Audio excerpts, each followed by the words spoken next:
Jesus Christ is a meme himself. I mean,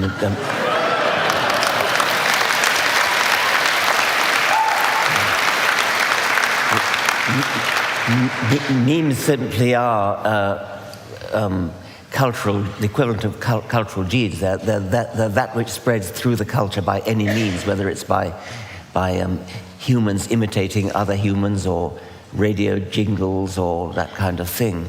So I think you're using the word internet meme as, for a particular subset of memes, which are kind of rectangular spaces with some kind of words in. And that for some bizarre reason has come to be used as the only kind of meme. It's just one very little example of a special kind of meme. And some of them are quite funny. And some of them are awful. Yeah.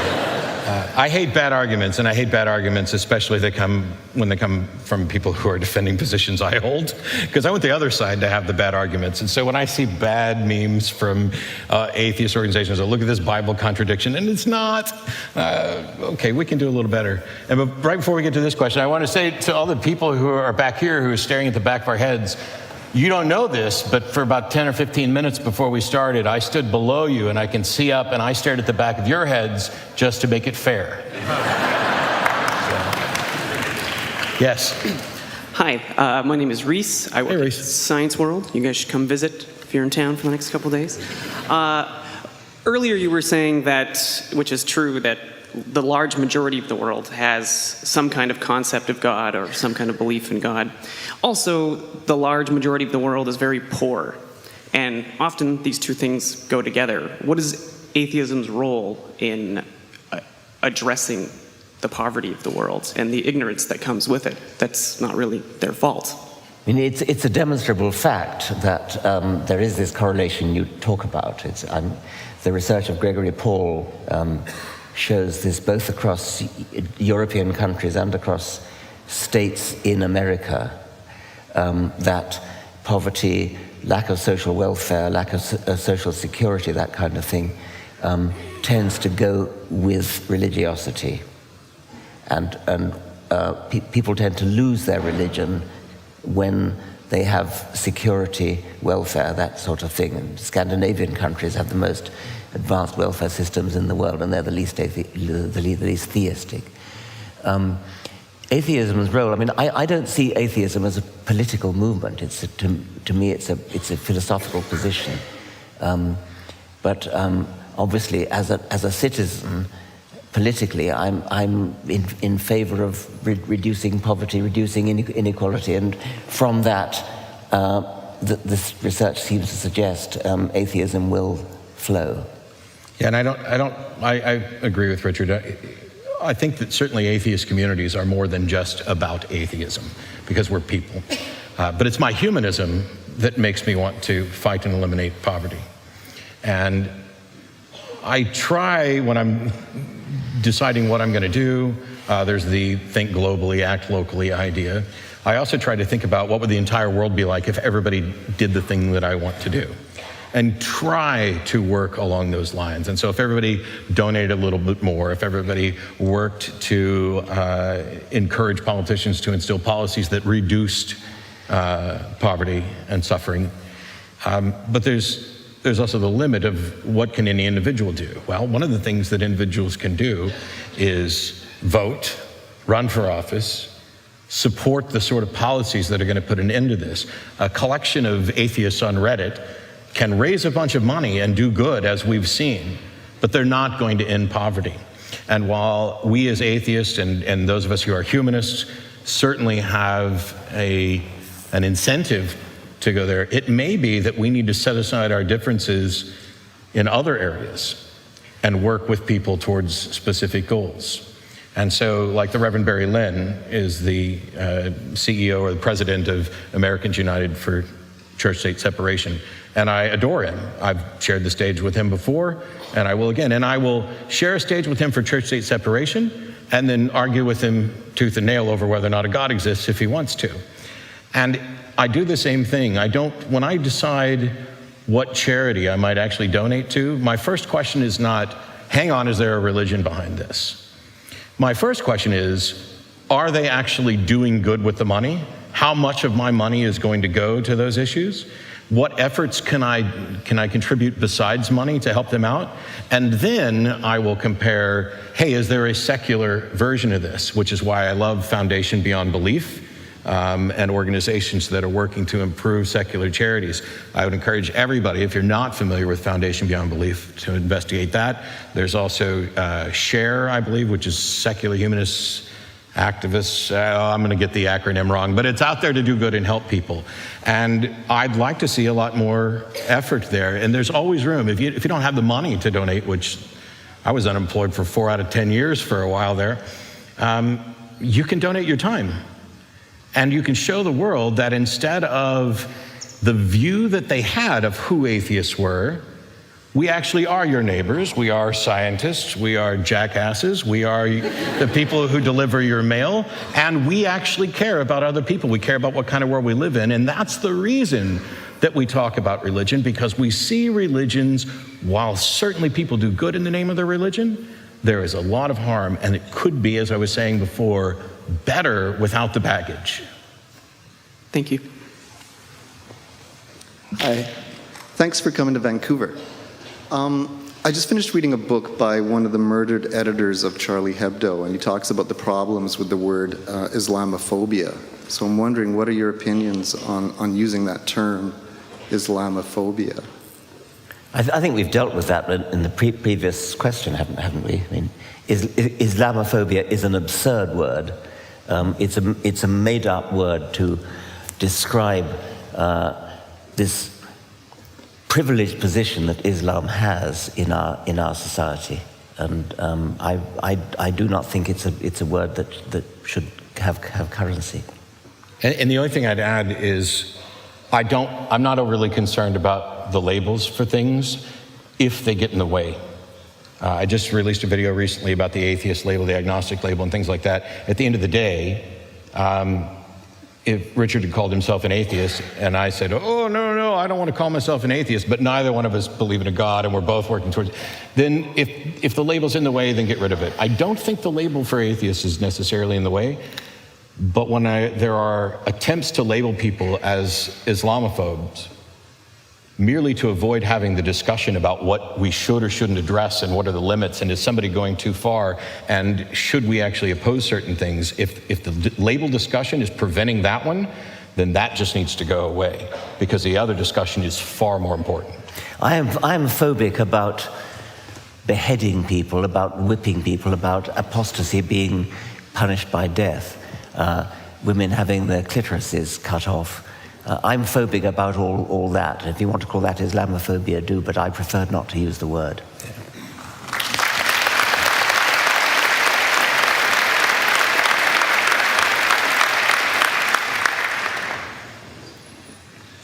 Thank you both for coming. Mr. Dawkins, I've read most of your books, and I've been a big fan for several years, so it's good to see you here. My question is more about AI. I watched a TED Talk with Sam Harris, and I know you've been into computers for several years as well. Do you think we will ever achieve AI? And if so, would that AI ever become religious?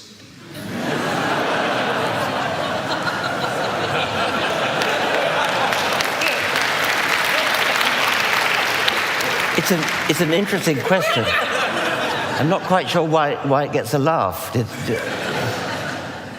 AI meaning artificial intelligence? Yes. Why is that funny?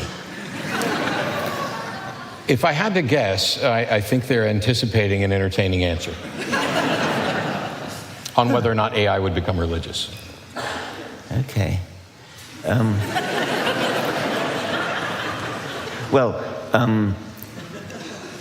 I think it's a fascinating topic, scientifically, philosophically, actually. The question of consciousness is deeply, deeply mysterious, and it may well be solved by AI research eventually. So I think that's very interesting. I now understand why there was laughter. I misheard it. I thought, I didn't hear the word religious. I thought you said pernicious. Which maybe, yeah. It's a toss-up as to which one is more dangerous. Exactly, yes. Well, you could program it to become anything, I suppose. So you could certainly, you could program a religious robot if you wanted to. Some of you may have read Douglas Adams's Dirk Gently's Holistic Detective Agency, where there's a character in it called the Electric Monk, which is a robot device, a machine you buy to do your believing for you. In the same way as you buy video recorders to do your television watching for you. Save you the trouble of watching it yourself. The electric monk does your believing for you. And the Mark II electric monk is capable of believing things they wouldn't believe in Salt Lake City.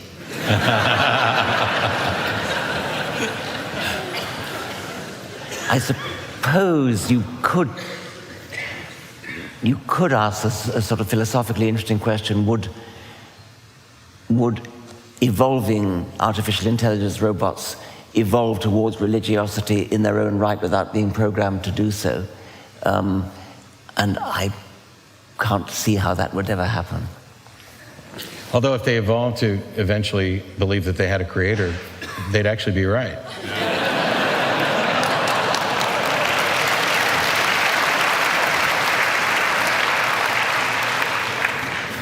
Hello, Richard. I just want to first thank you for all the work you've done for evolutionary biology and public understanding of science. I first read your book when I was a young boy growing up in Nashville, Tennessee, in an evangelical Christian family, and it really impacted my life for the better. So thank you so much.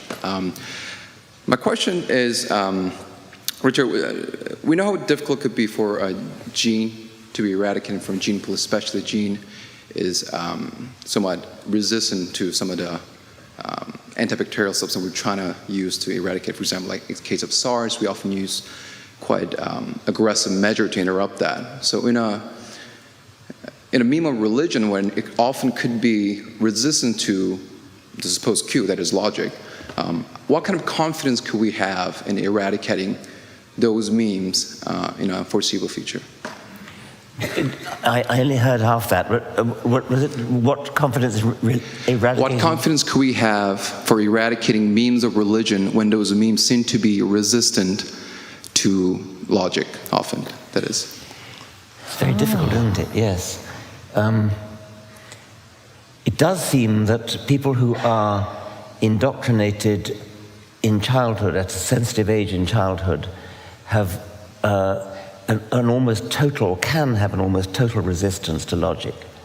And I know of some examples of people highly educated in science, for example, who, because they've been indoctrinated as children into the belief that the world is young, they cannot accept, even when they see the evidence, even when they, at one level, understand the evidence. So there is extreme resistance, and I'm constantly impressed in a negative way by the tenacity of religious belief in the face of evidence and logic. It's one of the most pessimistic things, I think, about the human species, is that it is possible to indoctrinate children so thoroughly that they are immune to logic and reason. But I think it may only be a minority, and I think that what gives me more hope is that there are lots and lots of people who are perfectly open to reason and logic and science, but who just haven't been exposed to it. And therefore, if we try to expose them to it, try to give people the knowledge of science, that they will learn. I have a very encouraging story about a young man who came to Oxford. He was a young earth creationist. He came from, I think, somewhere in Washington State. And he believed the world was young and didn't believe in evolution. He attended my course of lectures at Oxford in evolution. And the end of the last lecture, he came down to the front and thumped the desk with his fist and said, "Gee, this evolution, it really makes sense." and it was clear that he just never met it before. I mean, he'd been to university, he'd majored in biology, but it was left out of the curriculum, as if it was possible to leave it out of the curriculum in biology. There are some people who may in fact be immune. How do you tell the difference between somebody who is and somebody who isn't? I generally ask the question of what would change your mind, and if they say nothing, the conversation is over. I almost agree. I've had people say nothing. That's an expression of their confidence level currently. Doesn't mean it's an expression of their confidence level after an actual conversation. The fear that I have, that I'd like to disabuse people of, is you're never going to talk people out of those things. Yes, you can. I have thousands upon thousands of emails of people who've changed their mind because of what we've done on the TV show or in debates or from Richard's books or the blogs and things like that. And I know he gets emails on this as well. People change their mind. We have to be vigilant in presenting good information to combat bad information. And with some people it's going to stick, and with some people it's not, or it's not now. Now, there could be a theist that has listened to the show, my show, and still hasn't changed their mind, and yet a friend of theirs comes up and says the same thing I've said, perhaps in a slightly different way, where they have some connection to them, and then their mind is changed. Until I can tell the difference between the person who will never change their mind and the person who might change their mind, I'm going to keep talking, assuming that they're both in the category of the people who can change their mind. Because that's the only way that you're going to make progress. If you begin with this assumption that this is a waste of time, well, that's entirely your prerogative. There are people who say, oh, you're never going to change people's minds. Well, you're probably not thinking like that. But those of us who do this for a living are going to keep working on it and keep being optimistic, because seriously, my goal is to change the world. I don't think it's going to happen during my lifetime. I don't think it's going to happen on my own. I have tons of people helping in this effort. I am blessed with a great many intelligent colleagues that are working towards the same goal. But having a goal that I can't possibly reach, or probably can't reach, is not disheartening to me in the slightest, because I see constant and increasing progress. And when I read Steven Pinker's great book on the better angels of our nature, talking about we are living in the best of times. When I get emails from people, when I meet people out in the lobby at events who are, hey, I was a fundamentalist Christian, I was a Scientologist, I was a Buddhist, whatever, and because of things that you've done, I've now changed my mind. That's all I ever needed. And I told the story briefly. After a debate, there was a 12-year-old girl who came up and said that, her parents had let her explore different religious views, and after this debate, she was an atheist. And I would debate for another 10 years without changing a single mind, just in the hope of getting one more 12-year-old girl. It's good enough for me. There are, we get lots and lots of such things. It's very, very heartening, the number of people who come up when I'm signing books, for example, time after time after time. They say they've changed their minds. It's very, very encouraging. One more encouraging thing, let me tell you. There is no legal Arabic translation of the God delusion, but there is an illegal Arabic translation of the God delusion, which can be downloaded as a PDF. And it has been downloaded 10 million times.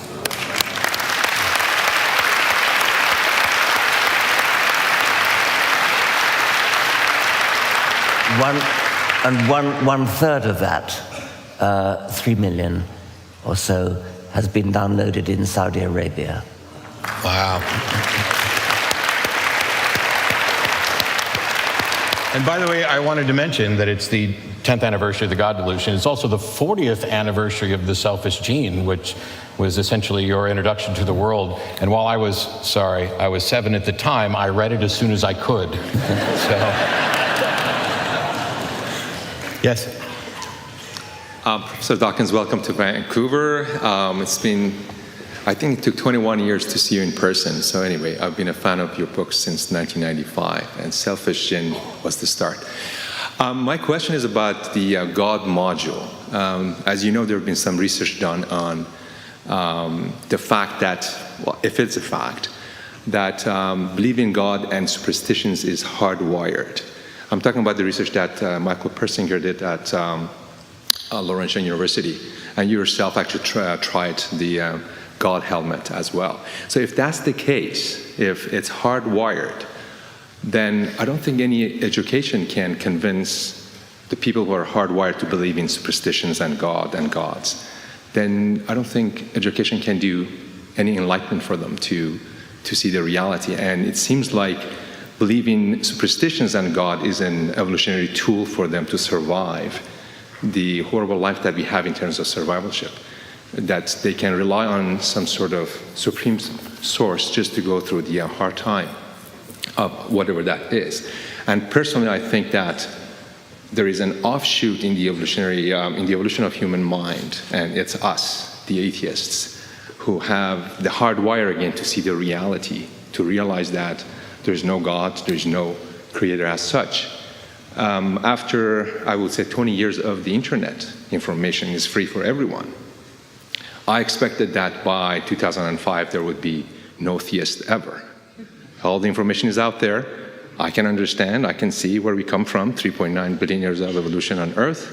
It's pretty easy to see. I see it, but it seems like 80 to 90% of people can't. If that's the case, that believing God is hardwired, why educate them about something that would be futile? Yes, I think the phrase hardwired can be overdone and can be understood as being too rigid. I did submit to Michael Persinger's helmet. He's a Canadian researcher who puts a modified motorcycle helmet on your head and passes magnetic fields through your brain, and claims that in 80% of cases he can induce mystical or religious experiences. I was looking forward to this. I didn't expect to see God. I think I expected to sort of feel a strange oneness with the universe, that kind of thing. But I got nothing at all.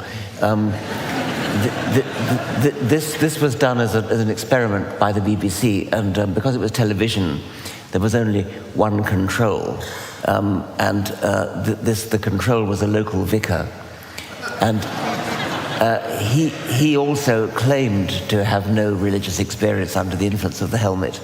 But Michael Persinger told me afterwards that whereas my EEG, my brainwave patterns, were exactly those of the 20% who don't get this experience, the vicar was a prime candidate. He was right in the middle of the 80% who do.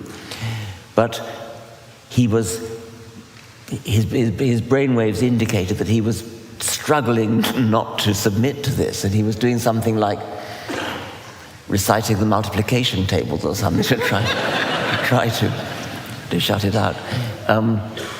I think you're seduced by the phrase hardwired, because you take it to mean irrevocable, and so it does when it's normally used. I don't think anybody would really want to suggest that there's neurological evidence that it's hardwired in that sense. We've already discussed the perhaps minority of people who cannot be changed, but then we had this in the answer to the previous question, this more encouraging evidence that a lot of people do actually change their minds. Many of the activists in the atheist movement are actually ex-vicars, ex-priests, ex-preachers, and ex-fundamentalists like Matt. Yeah, which is why I reject the premise. And actually, I'd like to see him put his helmet on all the members of the Clergy Project to see. Now you've got people who were ostensibly very religious for a great deal of time and are not now. Obviously, we can't go back in time and put the helmet on them beforehand. But yeah, I don't think that. I don't, like I said, well, I'll just go back to my previous answer. I can't tell the difference between somebody who may be irrevocably religious and those who are able to see reason. But we really got to move on to another question. The Clergy Project, by the way, is another initiative of the Richard Dawkins Foundation. It's to take preachers, pastors, vicars, rabbis, imams who have lost their faith, and there are lots of them. There are more than 500 of them in the Clergy Project now, and give them a website, a refuge where they can There are go. actually more than 666 because I know the person who got that number. Even better. So these are clergy people who've lost their faith and who are, in many cases, struggling on and carrying on preaching in church every Sunday. And they can go to the Clergy Project website and cry on each other's shoulders and discuss their predicament. Because it is a predicament. I mean, they're stuck with this profession that they don't believe in. And it's very difficult for them to leave, not only for financial reasons, but because they lose respect of the community and things like that. Sorry to interrupt. We have time for 3 more questions, Matt. 3 more questions. Number 1. Thanks, gentlemen, for... Hello. Thanks what was that very much. I did that at a debate and got in trouble for it. I just wanted to say thanks to both you guys for sharing your time today. It's been 4 months on my skeptical journey, which has started at Hitchens and went to Dawkins and Dennett and Harris and eventually Dillahunty. So you're moving downhill, is that? No, I know. You jumped me. there. You jumped there. So yeah, it's kind of a special night for me. And Richard, I don't know if you did this on purpose or not, but those socks just ironically remind me of Christmas. I just had to mention that. Remind me of who? Christmas. Oh, Christmas, right. But the question that I had was, in your experience, which God and subsequent argument have you encountered that you find the most challenging to refute? I think literally none.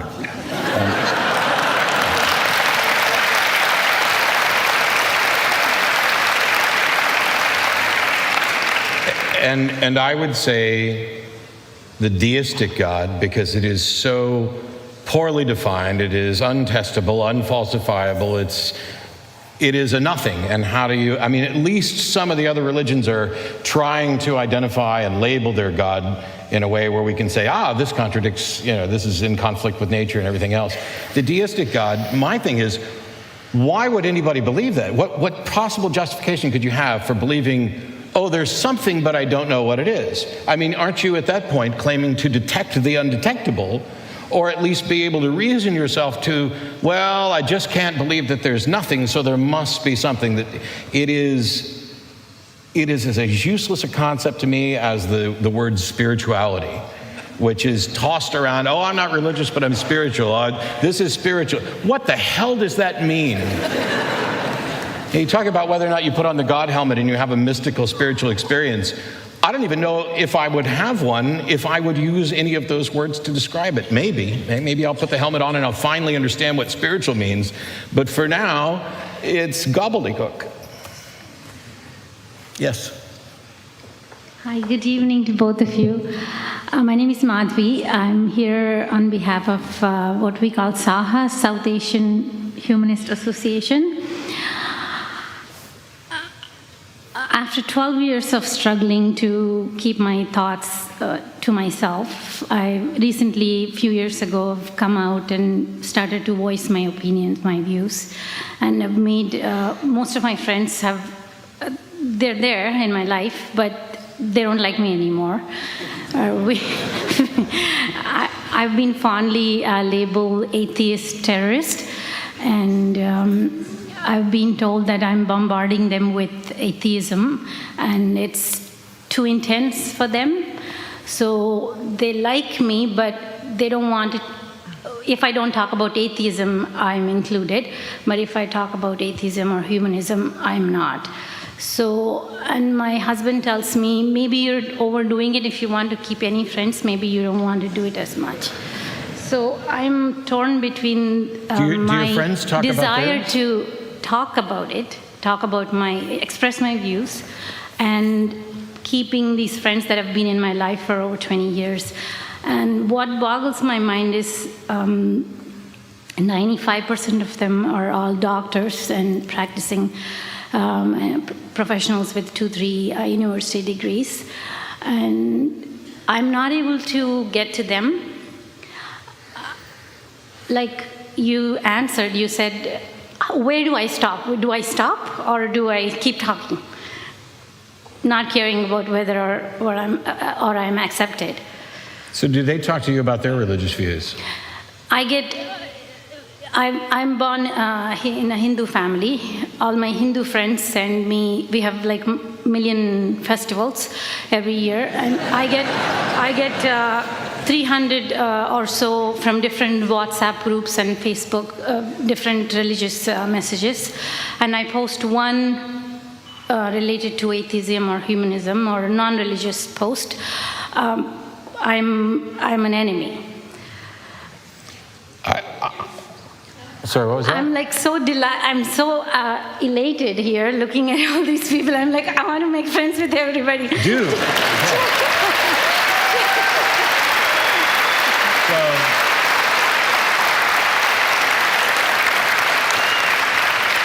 Motley, this is everybody. Everybody, this is Motley. You guys can exchange numbers, friend each other on Facebook. So I'm a big, the standard joke is that I don't make outgoing calls on the show and I don't go knocking door to door saying, hey, have you stopped believing in Jesus yet? I can help. I engage in conversations with the people who want to. Now, my Facebook page, my social media, of course I'm going to talk about this stuff. Anybody who is disinterested in that can piss off. But I don't want to minimize the impact of losing people who have been in your social structure for years. And this is something that we deal with all the time. I get email from people who've been ostracized from their families and have lost their friends. This is one of the reasons why there are a lot of atheist organizations creating good landing places. Sunday Assembly, Oasis. Now, they get labeled as like atheist church. They're not that, and church is a necessarily Protestant term, but now I'm being pedantic. What they are attempts for secular people to say, no, religion, you don't get to co-opt this aspect of humanity and claim it as yours. We are social creatures, we want to interact. And my friend and co-host Jen Peoples has said repeatedly, you're family if you act like family. And so on some occasions, as unfortunate as it is, you may need to build a new family and a new group. And that is what humanist organizations and Sunday Assembly and Oasis and these, they're trying to do. Let's build better ways for people to network so that you don't feel like you're alone. I get email all the time saying, I'm the only atheist in my town. No, you're not. You're not even, unless you're the only person in your town. And maybe not even then, if you have like multiple personalities. But I go back to V.S. Ramachandran's research on hemispherectomies, but I'm glad you're here, and please talk to the people around here. And I'm sure, is there anybody here who's a member of a secular organization in Vancouver who would like to help build networks with other people like her that would want to be here? Just interact. I'm a member of Vancouver Atheist Republic. I think some of my friends are here. Yes. Unfortunately, I never ended a relationship with somebody after I gave up my religion.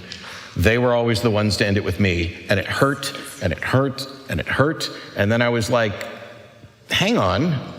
I actually want people to like me for who I am. And if you being a part of my life is conditioned on me accepting what you believe, or not challenging what you believe, or not being allowed to speak about who I am and what I think, I don't need you in my life as much as I thought I did. And it hurts, but sometimes that's the case. I said that. I think it is one of the most pernicious aspects of religion that it has the power to divide families and divide people from their friends. And I regularly am greatly saddened by getting letters from people exactly like you say, who say, how can I do this? My parents disown me, or I'm making my parents miserable, and so I suppose there are other things that can do that, but religion has the almost unique power to sever people from the people they love, and it's one of the most wicked things about religion, that it can do that. And we have what I guess is the last question from this side. Thank you so much. First of all, thank you very much for your time, both of you. And just a quick response to Matt. You said you're not sure whether you would ever manage to change the world. I would submit that both of you certainly have, and for the better, and thank you very much for it. Thank you. That's a really good way of taking the pressure off having the last question. So good job. My question is mostly to Richard. In my time at UBC and hearing from my friends at other universities around the world, I've noticed that the climate on campuses has gotten significantly more toxic and more difficult to navigate, to have a free and open discussion about many topics. And drawing on your experience as chair for the public understanding of science, what are specific policies, notions, ideas, ways in which universities as institutions specifically can work to improve public discussion, airing of ideas, and a campus culture that is conducive to the public understanding of science and the general improvement of the illumination of mankind, to give it a lofty title? Universities need to rediscover what universities are all about, which is a forum for discussion, civilized discussion of intellectual issues, and not to become, well, I think the most distressing examples of what's going wrong is the university where I first taught, University of California at Berkeley, the home of the free speech movement, which in recent times has been also the home of disinviting people because there's a fear that they might offend somebody. Well, you go to university in order to be exposed to things that might offend you. That's what you're there for. You're not there to be...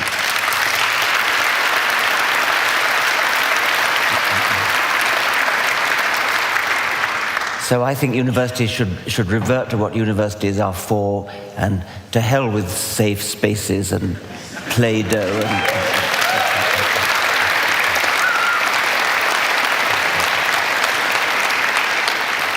Grow up, in other words.